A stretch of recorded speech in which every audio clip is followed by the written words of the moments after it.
Hey everybody, it's Dr. Lucien. This is the video one for week 7 for Safety 481. I'm going to try to keep this one short and to the point because you guys are working on your case studies. I will also be reach out to me if you have any questions, but I do owe the two students who are going to be working on the HSI OSHA document reference. Is that the proper term for it? But anyway, I'll be reaching out to them and giving them something specific. But reach out to me if you have questions. Otherwise, we're going to be meeting this week, you guys, and I'll be talking to you about it then. Though I already have a few appointments set up for Monday afternoon, Monday evening. I can meet on Tuesday, but Wednesday, Thursday, and Friday, I am out of town. I'll be in Nashville for a board of directors meeting, so I could meet Saturday evening. Sunday is probably going to be the best for everybody. So if you haven't already set something up for me, let's do it on, let's try to do it on Sunday, if that's okay. I can also meet on Monday if anybody's hard pressed not to meet on a Sunday. This is the following Monday, not the 10th, but rather the 17th. But that's okay. So, but also know that your first case study is due. The report's due on the 23rd, which is by the 23rd, not on the 23rd, because then that next week is spring break. Holla. So that's what we have going on. So this week, it's we're focusing on ethics. I've got a really cool case study for you for when I was working at April Air, and you were assigned to interview either a capstone intern or a recent grad about case studies. And so we're kind of, looking at ethics this week, but we're also, I want you guys to be thinking and working on your case studies because it's coming up really quick. I want to be able to kind of grade them and kind of mull over everything we've done in the this is 7th week, so 8th week, so the first half, so that we can finish out the semester good. We do have some readings this week, and I'll show you. I will go over them really quickly. And so for this week, the verification, I usually don't do it at the beginning. I'm going to do it this time. Display your ethics through practice. That's the key phrase for this week. Display your ethics through practice. And the recorded video is actually one of the most popular guest speakers we have in this course, Brad Giles. He's kind of retired, let's say semi-retired. He is one of the purest, most kind safety professionals I think I may have ever worked with. He supports a lot of students.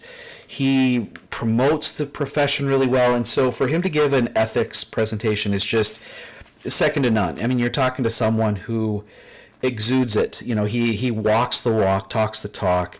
He's a great guy. So I hope you enjoy his presentation. It was recorded, I believe, last year, but it's still very, very relevant and really connects with the readings that we're going to go over here in a little bit. For problem solving, it's safeguarding, and I'll go over those in a moment. Yeah, I think I've gone over everything. So let's get rid of the agenda and go on here. So, yeah, again, let's make an appointment. If you don't make it before I leave on Tuesday, email me, and then I'll kind of get it scheduled as I can, because I will have my laptop, but I'll be in meetings from dawn till dusk.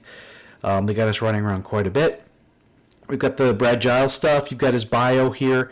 This really demonstrates. This is his son, who was basically participated in rodeos. That's Brad. It's a younger picture of Brad. And I want you to review these talking points against, and I provided these links, the code of professional conduct, which is basically the code of ethics for the American Society of Safety Professionals. I just went through an hour-long session with them through their advisory board and got CEUs for it. And it's about not only conducting yourself, but attempting to promote ethical behavior in any form. It's different when you're doing it through practice, but when you're in meetings and there's someone who's acting unethically, do you feel comfortable talking to them? Would you be willing to take it to a higher level at reporting so it gets investigated? So I want you to read through this. It was adopted just a year ago, 14 months ago. But I am very cautious in what I say and what I do Not so much because I'd get in trouble if I violated this. It's just, it's part of my practice. It's how I work. I want to be able to look back, and did I do my best? Did I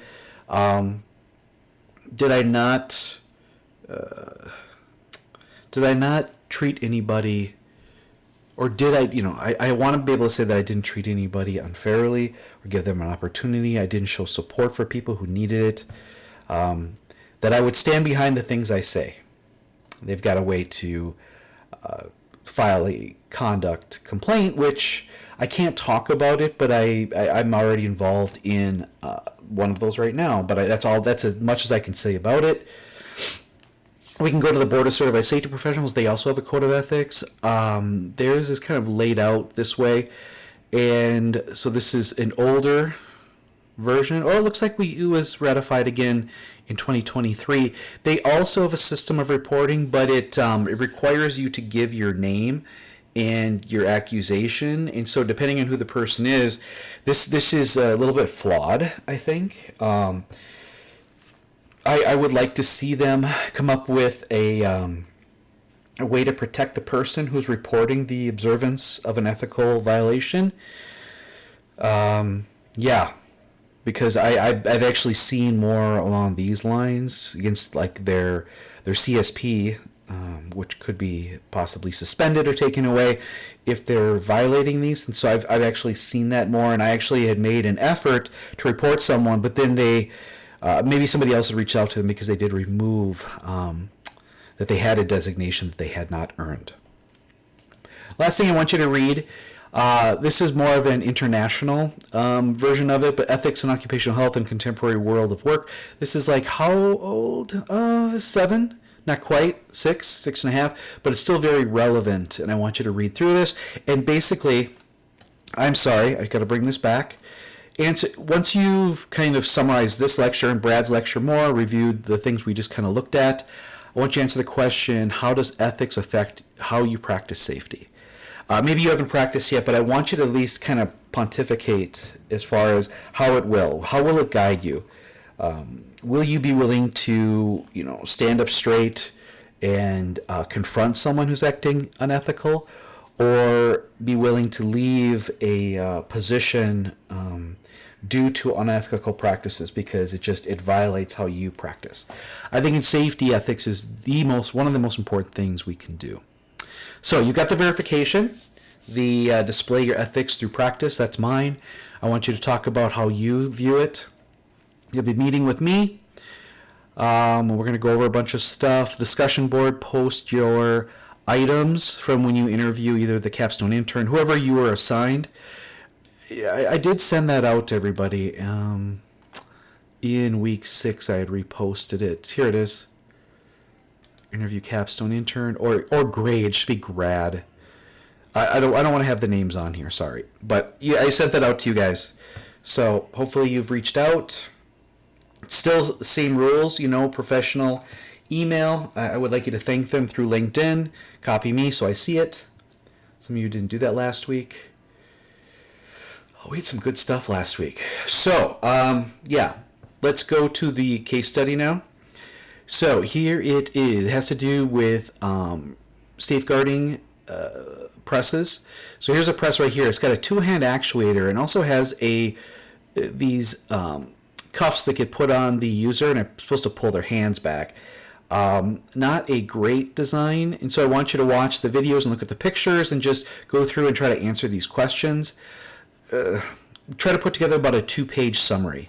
And the way you guys have been doing a great job, by the way. With it. I'm trying to get you guys the practice. So here's a picture of this press being used. You can watch that. Here's a different press. Same basic concept. Here's another issue you'll see with a press. I believe that's a flywheel. Here's a wide shot of it. This is a scissor lift that goes up and down that's directly adjacent to the machine. But as you can see, if this goes up and down, do you see the open spaces? Yeah. So the question is, does that need to be guarded? Here's a shot. This thing was like right outside my office. And so This is before we did anything to it. That's all I'm going to say. I'm sure you guys will find basically the same things. That is, I believe that's really everything for this week, you guys. You've got this short case study. You've got the interviews with interns and grads. You've got the cowboy ethics. You got to review some ethics stuff, and continue to work on your case study. Hopefully, it's in full swing this week. I'll be gone Wednesday through Friday, but I should be able to answer any emails, and then I'll be grading your binder. Your portfolio. Hopefully you guys are keeping it electronically, but otherwise you'll be demonstrating it to me, and we'll talk about your case study, the progress you've made. That's all I got. Good. It's a nice short one this week. I hope you guys have a great week. Wish me safe travels. I'll talk to you next time.